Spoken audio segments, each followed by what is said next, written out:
Hi everyone, Alex Kennedy here with REV Car Wash, and this week we're going to focus on the rims and make sure we're using our rim polish. Let's get started.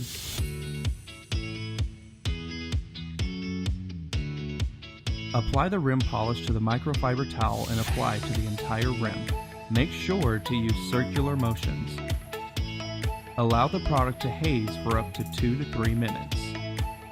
Once the entire rim is hazed, use the other side of the towel to wipe off any residual polish.